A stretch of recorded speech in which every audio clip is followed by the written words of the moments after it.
Hello and welcome back to our channel Uniclass Chemistry, Class 12 Physics, Chapter number 11, Dual Nature of Radiation and Matter, and we are in the lecture number 2. So, the starting topic of this video is photoelectric effect. Last video में हमने photoelectric emission किया था, जिसमें when we incident a light wave on a object, a metal, the electrons are ejected from it, emitted from it, escape हो जाते हैं electron, बाहर निकल आते हैं. That is known as photoelectric emission. अब उस इफेक्ट को आगे डिटेल स्टडी करने के लिए हम फोटो इलेक्ट्रिक इफेक्ट को स्टार्ट करते हैं. अब फोटो इलेक्ट्रिक इफेक्ट जो मेन फिनोमिना था वो हर्ट्ज ने अपने इलेक्ट्रोमैग्नेटिक वेव एक्सपेरिमेंट के टाइम पे जो फिनोमिना को बताया था. In this experimental investigation on the production of electromagnetic waves, spark plug का जब कल हुआ था, in the initial experiment hertz described it that whenever light wave strikes the surface, incident the surface, the electrons are ejected from it and light shines on the metal surface. उन्होंने खुद उनको observe किया था इस experiment को. So initial phase में photo electric effect को hertz ने डिस्क्राइब किया था. देन आगे यहाँ पर जो हमारे पास एक्सपेरिमेंट आता है that is called Lenard's experiment. William Halls and Philip Lenard's ने इन्वेस्टिगेट किया, और ये जो हमारे पास इस टाइम एक्सपेरिमेंट है लेनार्ड्स एक्सपेरिमेंट, इसी के बेसिस पर, इसी दोनों की साइंटिस्ट की थ्योरी के बेसिस पर ये आगे एक्सपेरिमेंट किया गया. अब लेनार्ड्स ने ऑब्जर्व किया अल्ट्रावायलेट रेडिएशन को जब हम अलाउ करते हैं किसी एमिटर प्लेट पर, मतलब जिस प्लेट पर फॉल कर रही है, तो उस प्लेट पर अलाउ करते हैं उस प्लेट पर फॉल होने के लिए. देन अगर इवैक्यूएटेड क्लोज ट्यूब होनी चाहिए उसमें, क्योंकि इलेक्ट्रॉन्स ऐसे फ्री स्पेस में नहीं होनी चाहिए, एक क्लोज ट्यूब में होने चाहिए ताकि वो आराम से मूव कर सके. इन evacuated glass tube enclosing 2 electrode, यानी कि मेटल प्लेट्स होने चाहिए, जैसे कि इस डायग्राम में हमें दिख रहे हैं. करंट फ्लोज होगा सर्किट में. As soon as ultraviolet radiations were stop, जब हम वेव्स को, अल्ट्रावायलेट रेडिएशंस को स्टॉप करेंगे इंसिडेंट कराना, तो करंट भी स्टॉप हो जाएगा. जाहिर सी बात है कि जब इंसिडेंट नहीं करेगी रे तो इलेक्ट्रॉन भी एमिट नहीं होंगे. These observations indicate that the ultraviolet radiations fall on the emitter plate C, जो पहली प्लेट है वो emitter प्लेट है, that is C, and the electrons are ejected from it, attracted towards the positive. क्योंकि AC source होने के कारण, AC source में पॉजिटिव नेगेटिव दोनों है, तो पॉजिटिव की वजह से यहाँ जो प्लेट है वो भी अपने आसपास पॉजिटिव प्लेट जो है वो पॉजिटिव प्लेट हो जाएगी, and that plate is positive. और इस प्लेट को हम कहेंगे कलेक्टर प्लेट. यहाँ गैल्वेनोमीटर इसलिए लगाया ताकि करंट की डिटेक्शन हो सके.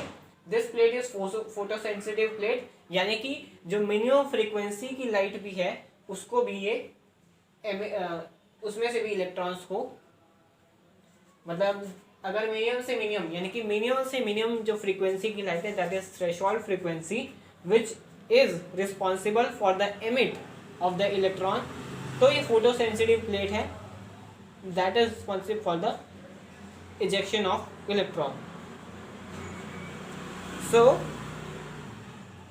कलेक्टर प्लेट है, और यहाँ पर इलेक्ट्रॉन्स, क्योंकि ये नेगेटिव प्लेट होगी, क्योंकि नेगेटिव इलेक्ट्रॉन्स यहाँ से निकल रहे हैं, ये पॉजिटिव प्लेट होगी, तो इन दोनों के बीच है इलेक्ट्रिक फील्ड जनरेट हो जाएगा दोनों के बीच. क्योंकि as we studied in chapter 1 that when a positive and negative terminal, yeah, positive negative ions are there, electrons and protons are there, the electric field is generated between them, and that is called a field force. Due to the positive and negative terminal, electric field generate हो जाएगी, and the electrons flows through the evacuated tube resulting in the current flow.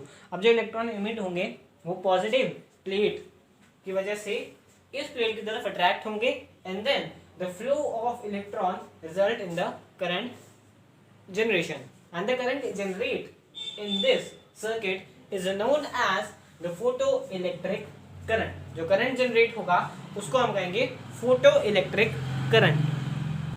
That's the simple observation in the Halls and Lenard during the initial experiment. अब जो हमारे पास halls 1888 में इस study पे further गए और connected that a negatively charged zinc plate को electroscope उन्होंने ऑब्जर्व किया that the zinc plate lost its charge when illuminated in ultraviolet rays. zinc plate तो लॉस्ट कर जाएगी क्योंकि zinc plate को अगर हम अल्ट्रावायलेट रेज उस पर फ्लो फॉल कराते हैं then it will lost it charge. Then after the discovery of electron in 1897, it became evident that the incident light caused electrons to be emitted from the emitter plate. Due to negative charge, the emitted electrons are pushed to the collector plate by electric field. और जो हमारे पास जो frequency minimum frequency की minimum value threshold frequency, the minimum frequency depends on the nature of material of the emitter plate. क्योंकि जो light incident होगी हमारे यहाँ पर and the electrons are rejected from this plate. Electrons का ejection होगा इस प्लेट से, that is the emitter plate. अब जो इलेक्ट्रॉन्स मूव करके, क्योंकि इलेक्ट्रॉन्स जो एमिट हुए हैं वो इस प्लेट की वजह से, इलेक्ट्रॉन्स जो एमिट हुए हैं वो इस पॉजिटिव प्लेट की तरफ से इसकी तरफ अट्रैक्ट होंगे और इसकी तरफ अट्रैक्ट होकर यहाँ से पूरे सर्किट की तरफ ये फ्लो करेंगे. यहाँ से पूरे सर्किट की तरफ अगर ये फ्लो करते हैं then the current is generated in the circuit and that current is known as the photo electric current. Photo electric current यहाँ भी वही लिखा है, when the ray of light incident on the emitter plate so it will emit electron from it, then electrons is collected by the collector plate. This is the collector plate. Due to the movement of electron, current is generated and that is known as photoelectric current. अब photoelectric current because एक certain metal, अगर कोई भी metal यहाँ रखा है, एक certain metal यहाँ रखा है, then उस metal के लिए उसके electrons भी constant होंगे और electrons constant हैं तो ejection उसका भी constant होगा and the ejection is constant. अगर इलेक्ट्रॉन्स कांस्टेंट है, इजेक्शन कांस्टेंट है, तो एक टाइम पे तो ऐसा आएगा कि हम जो इंसिडेंट करवाते जा रहे हैं लाइट, वहां पर जो इलेक्ट्रॉन का इजेक्शन बंद हो जाएगा and the current in that situation the current is constant. After a certain time current is constant. और जो इलेक्ट्रॉन्स हमारे पास यहाँ से इजेक्ट होंगे that is called photo electrons. और इस पूरी थ्योरी को हमने नाम दिया है दैट इज फोटो, साइंटिस्ट ने नाम दिया है that is photo electric effect. Because light यहाँ पर पड़ रही है तो लाइट का जहाँ फिनोमेना आता है, लाइट फोटो मीन्स लाइट, तो लाइट का फिनोमेना है that is called photo electric effect. अब कुछ एक्सपेरिमेंटल स्टडी जो आगे आएगी that is effect of intensity. Photo current पर करंट जो जनरेट होता है, फोटो इलेक्ट्रिक करंट जो जनरेट होता है उस पर लाइट की इंटेंसिटी का क्या फर्क पड़ेगा, लाइट की पोटेंशियल का क्या फर्क पड़ेगा एंड फ्रीक्वेंसी, लाइट की फ्रीक्वेंसी का क्या असर पड़ेगा. तो वो ग्राफ की मदद से हम समझ लेते हैं. That's the 3 point we have to study in this topic. And the other phenomena which is associated with it, if we take, यहाँ पर एसी सोर्स है हमारे पास, एसी सोर्स है, पॉजिटिव मानी हुई है हमने, this place is positive, so positive यहाँ होगा, नेगेटिव यहाँ होगा. लेकिन अगर इससे उल्टी सिचुएशन माने तो ये भाई यहाँ नेगेटिव है और यहाँ पॉजिटिव है, तो अगर हम नेगेटिव में चलते जा रहे हैं, नेगेटिव पोटेंशियल में चलते जा रहे हैं, तो हमारे पास जो करंट से वोल्टेज आएगी जहाँ पर हमारे पास, क्योंकि ये फेज हमारे पास अब नेगेटिव हो गई, ये फेज अब हमारे पास नेगेटिव होगी, तो जो इलेक्ट्रॉन्स है वो इधर मूव करने के बजाय बैकवर्ड मूव करेंगे। अब बैकवर्ड जो मूव करेंगे तो यहाँ जो प्लेट है वहां से जो इजेक्शन हो रहा है वहां तो जा नहीं सकते, यहाँ से फोर्स लगता जा रहा है repulsive force, and that repulsive force will not allow the electron to move. अब यहाँ से मूव करने की परमिशन नहीं देता। Then some electrons are move from it, जो उस पोटेंशियल को पार कर जाएंगे, जो यहाँ पर नेगेटिव आया है, नेगेटिव प्लेट हो गई अब ये, तो उस पोटेंशियल को पार कर जाएंगे।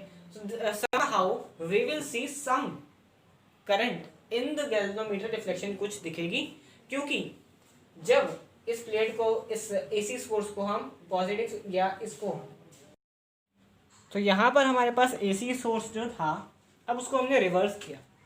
AC सोर्स को अगर हमने रिवर्स किया, क्योंकि यहाँ पर पहले पॉजिटिव टर्मिनल था या नेगेटिव टर्मिनल था, अब इस AC सोर्स को हमने रिवर्स कर दिया, नेगेटिव की जगह पॉजिटिव टर्मिनल आ गया, पॉजिटिव की जगह नेगेटिव टर्मिनल वहां पर आ जाएगा।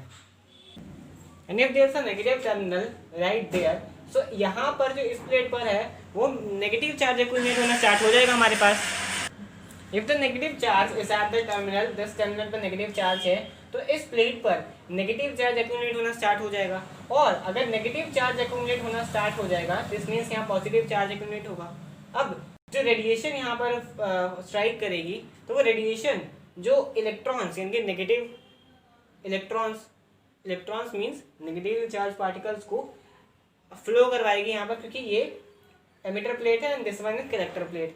अब अगर इलेक्ट्रॉन्स यहाँ जाना चाहेंगे तो this negatively charge particle will apply a repulsive force on this electron, because दोनों नेगेटिव चार्ज पार्टिकल्स हैं, तो दोनों आपस में रिपल्सिव फोर्स लगाएंगे। ये इलेक्ट्रॉन्स यहाँ जाना चाहते हैं, लेकिन ये जो नेगेटिव चार्ज पार्टिकल्स हैं ये नहीं चाहते कि यहाँ आए, बिकॉज हमने पहले ही पढ़ा हुआ है कि नेगेटिव चार्ज या positive charge repel each other. So ये रिपल्सिव फोर्स लगाना चाहेंगे, इलेक्ट्रॉन्स जाना चाह रहे हैं, इलेक्ट्रॉन्स एमिट हो के यहाँ जाना चाह रहे हैं, लेकिन ये रिपल्सिव फोर्स लगा रहे हैं। अब इस रिपल्सिव फोर्स जितनी लगी है, अब अगर फॉर एग्जांपल यहाँ से इस प्लेट से 10 इलेक्ट्रॉन्स निकले हैं, तो 10 इलेक्ट्रॉन्स यहाँ निकले हैं, तो 8 या 7 या 9 यहाँ रह जाएंगे, लेकिन एक इलेक्ट्रॉन इसको पार करके जाएगा। एक्साइटेड इलेक्ट्रॉन है, या कहें तो एक्साइटेड इलेक्ट्रॉन हमारे पास है, एक साइको इलेक्ट्रॉन है हमारे पास, तो वो पार करके जाएगा और वो जो है वो करंट बनाएगा। इसकी वजह से गैल्वेनोमीटर में हमें एग्जैक्ट इसकी टर्मिनल रिवर्स करने पर कुछ करंट दिखने वाला है। अब रेडिएशन और आती जा रही है, इनकी वोल्टेज अगर बढ़ती जा रही है, तो दैट्स यानी कि इलेक्ट्रॉन्स अगर बढ़ते जा रहे हैं तो उसमें से, या फिर AC सोर्स की हम वोल्टेज अगर बढ़ा दें, तो AC सोर्स की वोल्टेज बढ़ाने के बाद हमारे पास यहाँ पर जो इलेक्ट्रॉन्स है, इलेक्ट्रॉन का एक्यूमुलेशन स्टार्ट ज़्यादा हो जाएगा, ज़्यादा होने की वजह से ज़्यादा रिपल्सिव फोर्स लगाएगी, और this will not allow a single electron to pass from it and starts the flowing of electron, and this will generate the current को जनरेट करने की पॉसिबिलिटी खत्म हो जाएगी, क्योंकि इलेक्ट्रॉन एक भी यहाँ से पास नहीं हो रहा है। एंड जिस वोल्टेज पर हमारे पास एक भी इलेक्ट्रॉन नहीं होगा, इनकी गैल्वेनोमीटर में रिफ्लेक्शन बिल्कुल जीरो होगी, करंट जीरो होगा, that potential is known as stopping potential. That potential is known as stopping potential. इसका फिनोमिना काफी सिंपल सा है कि अगर हम AC सोर्स की वोल्टेज बढ़ा दें, और इतनी बढ़ा दें जहाँ जिस पर ये इलेक्ट्रॉन जितने भी एमिट हुए हैं वो एक भी यहाँ से पास होकर इस रिपल्सिव फोर्स को ब्रेक करके यहाँ से पास ना हो पाए, उतनी वोल्टेज को कहेंगे हम द स्टॉपिंग पोटेंशियल। अब इसमें हमारे पास काफी ग्राफ्स बनते हैं। When we change the intensity as well as the frequency, क्योंकि कलर चेंज करने पर फ्रीक्वेंसी चेंज होती है, और एक कलर की काफ़ी इंटेंसिटी आती है। इंटेंसिटी चेंज करने पर, कलर चेंज करने पर, फ्रीक्वेंसी चेंज करने पर हमारे पास स्टॉपिंग पोटेंशियल में क्या चेंजेस आते हैं उसके बारे में हम देख लेते हैं। So by this graphical method we will easily understand the relation between stopping potential और जो हमारे पास फोटो करंट जा रहा है ऊपर, फोटो करंट हमारे पास जो in the direction photo electric current, upward direction में फोटो इलेक्ट्रिक करंट हमारे पास अपवर्ड डायरेक्शन में है। तो अब हमारे पास एक फ्रीक्वेंसी, इफेक्ट ऑफ फ्रीक्वेंसी देख रहे हैं, फोटो इलेक्ट्रिक इफेक्ट। अब जो हमारे पास एक फ्रीक्वेंसी की लाइट है, बिकॉज अब नेगेटिव पोटेंशियल में है, ये नेगेटिव पोटेंशियल में स्टॉपिंग पोटेंशियल पर है। स्टॉपिंग पोटेंशियल पर जो हमारे पास करंट, फोटो करंट बनेगा वो तो जीरो बनेगा। एज वी से कि स्टॉपिंग पोटेंशियल पे जो हमारा करंट है that is equal to zero. अब जो हम स्टॉपिंग पोटेंशियल यानी कि अब हम जो है स्टॉपिंग पोटेंशियल जो है उससे नेगेटिव से पॉजिटिव की तरफ अब आएंगे, हम नेगेटिव से पॉजिटिव की तरफ प्लेट को एक्यूमुलेट करना स्टार्ट करेंगे, टर्मिनल चेंज करना स्टार्ट करेंगे। व्हेन वी स्टार्ट, अब जो हमारे पास पहले जो कंडीशन थी कि कुछ इलेक्ट्रॉन्स जो साइको इलेक्ट्रॉन्स है वो पार कर जाएंगे, वो पार करने के बाद हमारे पास करंट कुछ प्रोड्यूस करेंगे and that the current that is produced in the left side that is equal to the negative potential वाला current. On an example we should take -60 watt as a stopping potential. Stopping potential जो stopping voltage जो हमारे retarding voltage है उसको हम -60 पर लेके चलते हैं। अब -60 से हम उसको कम करते जा रहे हैं, -60 से कम करके पॉजिटिव की तरफ ला रहे हैं। तो जितना करंट, क्योंकि -60 पर कोई करंट नहीं फ्लो होता, लेकिन अगर उसे कम करते जाएंगे तो कुछ करंट प्रोड्यूस होगा and that the graph shows on the left side is the current produced when we reduce the stopping potential। इस पोटेंशियल को कम करने पर जो करंट प्रोड्यूस होगा वो इस ग्राफ से शो होता है। अब हम पहुंच गए पॉजिटिव साइड पर। अब क्योंकि ये प्लेट ये यहाँ पर पूरी पॉजिटिव हो चुकी है तो पॉजिटिव पर तो करंट प्रोड्यूस होगा, बिल्कुल प्रोड्यूस होगा, क्योंकि नेगेटिव इलेक्ट्रॉन्स इस पॉजिटिव की तरफ अट्रैक्ट होंगे और इसको दोनों इलेक्ट्रॉन्स जो मूव करके, इलेक्ट्रॉन्स यहाँ मूव करके ये करंट प्रोड्यूस करवा देंगे। तो द करंट प्रोड्यूस वो यहाँ पर पॉजिटिव साइड पर जो करंट प्रोड्यूस होगा यहाँ से स्टार्ट होगा, स्टार्ट होकर, क्योंकि इलेक्ट्रॉन्स जितने हैं पहले ही कहा था कि after some time the potential the photo electric current is constant. तो आफ्टर सम टाइम पॉजिटिव होने के बाद भी after some time the current is constant. और ये केस है एक फ्रीक्वेंसी की लाइट। आज वी से देयर आर 7 कलर्स। वेब-ग्योर का हमारे पास रूल था, क्योंकि वहां पर वॉयलेट का वेवलेंथ सबसे कम था, रेड का वेवलेंथ सबसे ज्यादा था। अब वेवलेंथ डायरेक्टली डिपेंडेंट ऑन, तो वेवलेंथ वाला फंडा हमारे पास है कि वेवलेंथ वॉयलेट का सबसे कम, वॉयलेट का सबसे कम तो फ्रीक्वेंसी सबसे ज्यादा। अब जो वेवलेंथ है वो रेड का सबसे ज्यादा है, उसकी फ्रीक्वेंसी सबसे कम होगी। अब फ्रीक्वेंसी कम है, इफेक्ट ऑफ फ्रीक्वेंसी ही देख रहे हैं हम यहाँ पे। अब एक फ्रीक्वेंसी की लाइट जो है वो यहाँ पर आती है, इसका स्टॉपिंग पोटेंशियल यहाँ पर है। दूसरी फ्रीक्वेंसी की लाइट अगर हम लेते हैं then frequency will be change, और फ्रीक्वेंसी चेंज है तो हमारे पास वेवलेंथ चेंज होगी। सिंपल सी बात है, क्योंकि इन्वर्सली प्रोपोर्शन पर यहाँ पर चल रही है। तो फ्रीक्वेंसी चेंज करने पर हमारे पास जो एक लाइट है वो यहाँ से चल के यहाँ पर आ रही है। स्टॉपिंग पोटेंशियल उसका -60 है। अगर ये दूसरी लाइट ले हम तो उसका स्टॉपिंग पोटेंशियल क्या होगा? Stopping potential will increase with the frequency, frequency से इंक्रीज होगा। फ्रीक्वेंसी बढ़ा देंगे, वेवलेंथ घट जाएगी, वेवलेंथ घट जाएगी तो हमारे पास एनर्जी बढ़ जाएगी, और एनर्जी बढ़ जाएगी, फ्रीक्वेंसी चेंज करेंगे तो एनर्जी बढ़ जाएगी। वेवलेंथ कम होगी, फ्रीक्वेंसी बढ़ेगी, वेवलेंथ कम होगी, एनर्जी बढ़ेगी, और जो यहाँ पर नहीं पार कर पाते थे स्टॉपिंग पोटेंशियल -60 पर नहीं पार कर पाते थे वो उसको एमिट कर जाएंगे, एक्सीड कर जाएंगे उसको और करंट बना देंगे। अब स्टॉपिंग पोटेंशियल ज़्यादा हो, यानी कि जो यहाँ पर स्टॉपिंग पोटेंशियल था अब वो स्टॉपिंग पोटेंशियल बढ़ के यहाँ पर आ गया और ये करंट यहाँ पर आगे कांस्टेंट हो गई। यहाँ पर स्टॉपिंग पोटेंशियल इंक्रीज हो गया हमारा यहाँ पर, then it will look like this. तो ग्राफ ऐसा दिखेगा हमारे पास कुछ, तो graph will look like this. अब फ्रीक्वेंसी को अगर हम और बढ़ा देते हैं तो एनर्जी और बढ़ेगी। तो जो -70 पर ये वाली फ्रीक्वेंसी स्टॉपिंग पोटेंशियल अब -70 पर हो रहा था, -70 वोल्टेज पर हो रहा था, वो -70 वोल्टेज पर भी एक्सीड कर जाएगा उसको और करंट जनरेट कर देगा। अब जो स्टॉपिंग पोटेंशियल हमारा होगा, वोल्टेज और बढ़ाएंगे, वोल्टेज और बढ़ाकर हम करेंगे -71 to 80 जितना भी हम मैक्सिमम करना चाहें, 70 पर नहीं होगा। अब जो स्टॉपिंग पोटेंशियल है हमारा उससे ज़्यादा होगा। अब स्टॉपिंग पोटेंशियल को हम 80 वोल्ट पर कर देते हैं। स्टॉपिंग पोटेंशियल 80 वोल्ट पर हमारा हुआ and that will be the graph stopping potential versus photo electric current. अब जो हमारा स्टॉपिंग पोटेंशियल हुआ दैट इज -80। ऐसी अगर लाइट की फ्रीक्वेंसी हम चेंज करते रहेंगे तो स्टॉपिंग पोटेंशियल चेंज होगा, because frequency is equal to energy. एनर्जी फ्रीक्वेंसी से रिलेटेड है, तो फ्रीक्वेंसी हम अगर बढ़ाते हैं तो एनर्जी भी बढ़ेगी, और एनर्जी बढ़ेगी तो जो स्टॉपिंग पोटेंशियल है उसको पार करके इलेक्ट्रॉन्स चले जाएंगे for the collector plate and they will produce the current. तो स्टॉपिंग पोटेंशियल एक्सीड करेंगे, उसके लिए हमें फ्रीक्वेंसी कम से कम चाहिए, उतना ही कम हमारा स्टॉपिंग पोटेंशियल होगा। तो that is proportional to the that is shown the effect of frequency on the photoelectric current.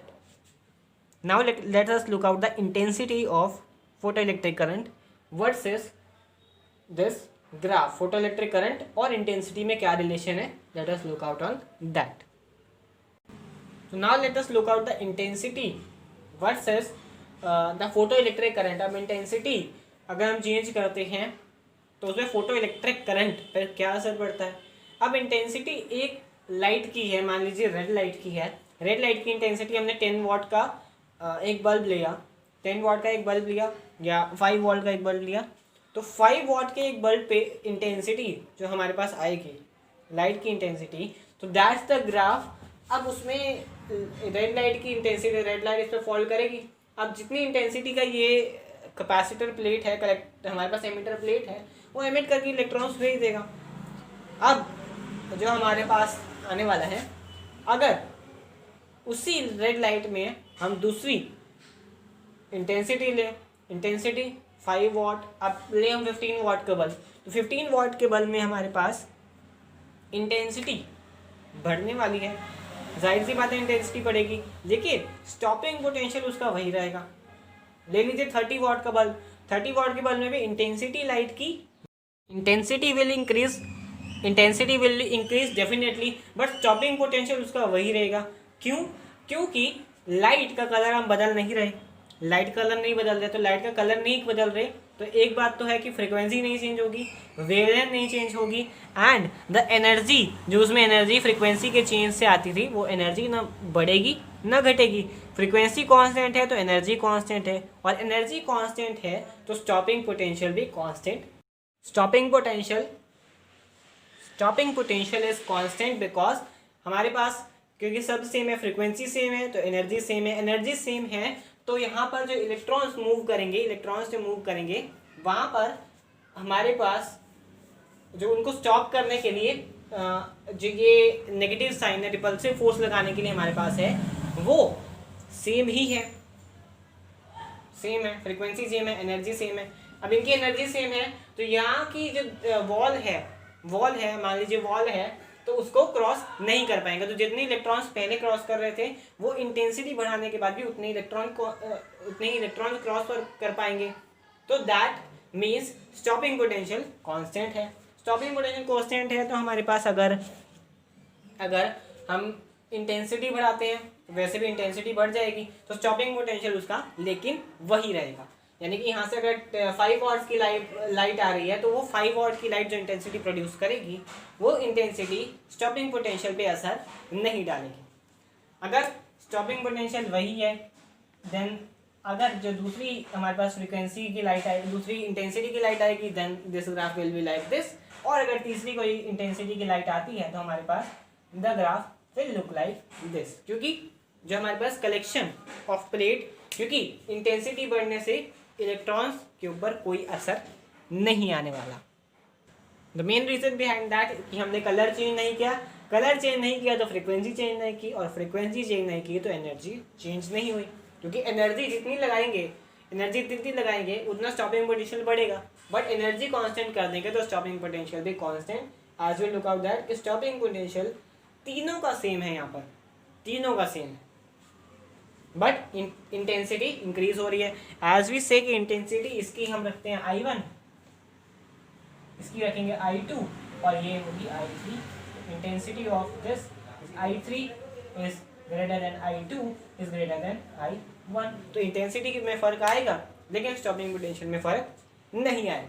So that's the effect of intensity as we know the 3 main points of that after this. तो ये effect of intensity हमारे पास आएगा when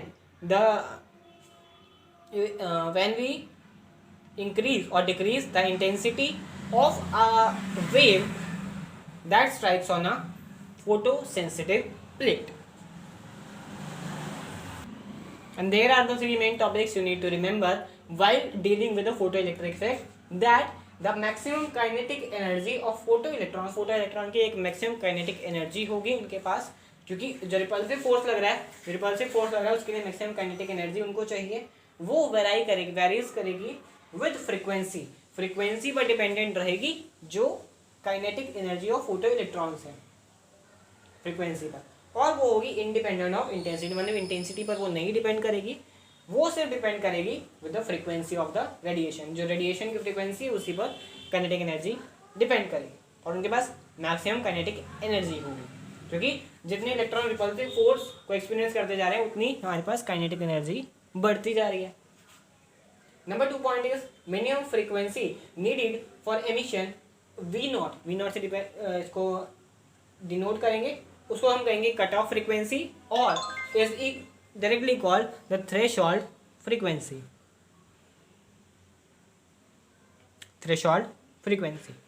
number 3 point is number of photo electrons depend on intensity. जो photo electrons जो emit होंगे वो intensity पर depend करेंगे। आप जितना इंटेंसिटी बढ़ाएंगे फोटो करंट उतना जनरेट होगा, उतने इलेक्ट्रॉन्स ज़्यादा निकलेंगे। And that summarize the whole video. I hope you all will understand the topics covered in this video, that is photoelectric effect, a whole bunch of topics that is included in this video. काफ़ी बड़ा topic, काफ़ी main topic है from the exam point of view. काफ़ी इसमें questions बनने वाले हैं जिसको हम आगे कवर करेंगे, बट आज की वीडियो के लिए इतना ही। Thank you so much.